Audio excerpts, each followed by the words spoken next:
Hello बच्चों, good morning, नमस्कार। Topic में उनके कुछ शब्दावलियां हैं। उन शब्दावलियों को हम देखते हैं कि वो किस तरीके से हम उनको परिभाषित करते हैं। उन क्षेत्रों को, उन भागों को हम क्या क्या कहते हैं। चलिए, क्लास 12th केमिस्ट्री उप सहसंयोजन यौगिक, उप सह संयोजन यौगिक, उप सह संयोजन यौगिक। सबसे पहले जो संकुल होता है, जो संकुल या उप सहसंयोजक यौगिक है, उसका उप सहसंयोजक समूह, उप सहसंयोजक समूह। पहला शब्दावली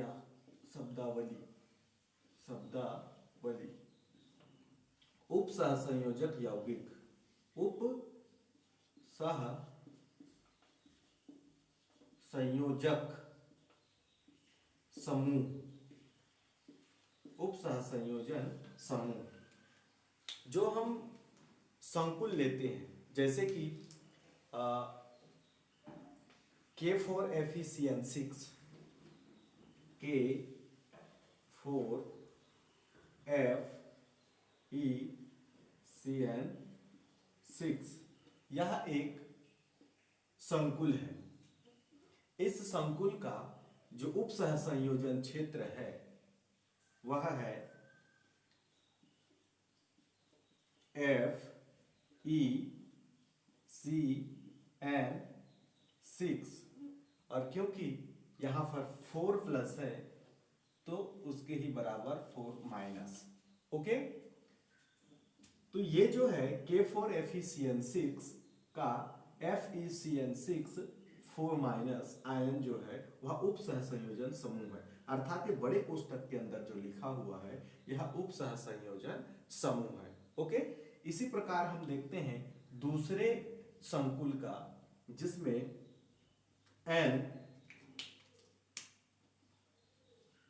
Ni कोष्टक स्टार्ट CO4, यह एक संकुल है। इस संकुल का जो उप सहसंयोजक समूह होगा, क्यों बड़े कोष्टक के अंदर जितना भी तत्व, परमाणु जो भी उपस्थित रहते हैं वो सभी उसका उप सहसंयोजन क्षेत्र कहते हैं। इसको देखोगे तो पूरे के पूरे बड़े कोष्टक के अंदर ही है। तो ये हो जाता है NiCO4, यह पूरा का पूरा जो है उप सहसंयोजन समूह है। ओके, ऐसे हम देखते हैं CrNH3 में Cr बड़ा कोष्टक शुरू NH3 छोटा बड़ा कोष्टक शुरू, फिर छोटा कोष्टक NH3 बड़ा कोष्टक यहाँ पे पैक हो जाता है और इसके बाहर 3 क्लोरीन रहते हैं। तो इसमें अगर हम उप सहसंयोजन समूह की बात करें तो जो बड़ा कोष्टक के अंदर है, जैसे कि CrNH3 यहां पर 3 माइनस आयन है जो कोष्टक से बाहर है। ओके, 3 माइनस आयन कोष्टक से बाहर है, तो यहां पर इसको उतने ही प्लस अपोजिट आयन जो है लिखना पड़ेगा, तो 3 प्लस। ये जो है उप सहसंयोजन क्षेत्र है, उप सहसंयोजन क्षेत्र या समूह। ओके, एक और एग्जांपल ले लेते हैं, उसके बाद आपको समझ आ गया होगा। एक ले लेते हैं K2NiCN6। तो यहाँ का क्या होगा? बिल्कुल सही, यहाँ का जो बड़ा कोष्टक के अंदर है जिसमें NiCN 6 बड़ा कोष्टक 1। अब इसके आगे आयन लिखना पड़ेगा, क्यों? यहाँ कितने प्लस चार्ज, पोटेशियम क्या देगा? प्लस चार्ज देगा, प्लस आयन देगा, तो ये प्लस है तो इसके विपरीत यहाँ क्या हो जाएगा? उतने ही माइनस। कितने हैं? 2 माइनस। तो ये जो क्षेत्र है जिसको हमने बड़ा कोष्टक के अंदर लिखा है, ये सभी के सभी क्या हैं? उप सहसंयोजन क्षेत्र हैं। और ये किस में आता है? संकुलों में। संकुलों में जो बड़ा कोष्टक के अंदर जो भी सूत्र उपस्थित होते हैं उन्हें हम क्या कहते हैं? उप सहसंयोजन क्षेत्र। ओके, दूसरा देखते हैं केंद्रीय धातु परमाणु या केंद्रीय धातु परमाणु आयन। दूसरा है केंद्रीय धातु परमाणु। केंद्रीय धातु परमाणु। केंद्रीय धातु परमाणु, तो केंद्रीय धातु परमाणु वह या फिर आयन, वह आयन होता है जो उसके उस संकुल में एक केंद्रीय परमाणु होता है, एक परमाणु उपस्थित होता है जो कि धातु होता है, और धातु इलेक्ट्रॉन लिगेंड्स को दान करता है। ओके, इलेक्ट्रॉनों को क्या करता है? लिगेंड को जो है दान करता है।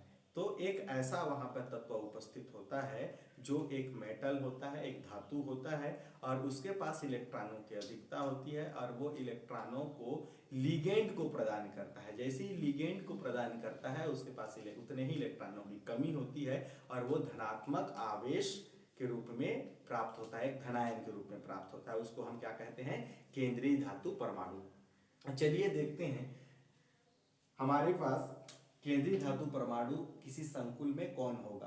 अपन ले लेते हैं hexa aqua cobalt third ion को। Hexa aqua amine, hexa amine NH thrice, hexa amine cobalt, hexa amine cobalt third chloride, third ion. तो इस तरीके से ये हेक्सा कोबाल्ट थर्ड आयन में अगर हम किसी केंद्रीय धातु परमाणु की बात करें तो ये कोबाल्ट है। यहाँ पर देखो कौन दे रहा है इलेक्ट्रॉन? ये कोबाल्ट देगा। कोबाल्ट के पास लोन पेयर ऑफ इलेक्ट्रॉन होंगे, उन लोन पेयर ऑफ इलेक्ट्रॉनों को ये इस अमोनिया को दे देता है। तो यहाँ पर जो है कोबाल्ट के ऊपर में, सॉरी CO के ऊपर में 3+ आयन, यहाँ पर ये +3 अवस्था में रहता है। ओके, और यही क्या है इसका? केंद्रीय धातु परमाणु। ओके, इस संकुल का ये केंद्रीय धातु परमाणु हुआ। तो ऐसे ही इसका अगर हम केंद्रीय धातु परमाणु देखें तो कौन होगा केंद्रीय धातु परमाणु? Fe। इसका केंद्रीय धातु परमाणु देखें तो कौन होगा? निकिल। चलो इधर ही लिख देता हूं ताकि उधर आप कंफ्यूजन ना हो। ओके, तो केंद्रीय धातु परमाणु है। ऐसे ही हम एक और एग्जांपल ले लेते हैं जिसमें Ni निकिल होगा, क्लोरीन उपस्थित होगा और इसमें 2 अणु हाइड्रोक्सी। ठीक, इसमें अगर हम केंद्रीय धातु परमाणु की बात करें तो ये निकल है, और निकल यहाँ पर 2+ के रूप में पाया जाता है, और यह एक क्या है? केंद्रीय धातु परमाणु। ठीक, ऐसी अगर हम ले लेते हैं हेक्सासाइनो फेरेट थर्ड आयन में, हेक्सासाइनो फेरेट थर्ड आयन, अगर हम इसकी बात करें, ठीक, इसकी बात करें तो यहाँ पर Fe जो है ये केंद्रीय धातु परमाणु है जो कितने अवस्था में है? +3 ऑक्सीकरण अवस्था में है। ओके, तो इस तरीके से हम इसको देख सकते हैं, ये क्या है? केंद्रीय धातु परमाणु। ओके, तो आपको समझ आ गया केंद्रीय धातु परमाणु किससे कहेंगे? जिस संकुल में एक धातु होगा जो क्या करता है? लिगेंड को इलेक्ट्रॉन प्रदान करता है, या फिर इलेक्ट्रॉन दाता जो होता है उसे हम क्या कहते हैं? केंद्रीय धातु परमाणु। ओके, ठीक है।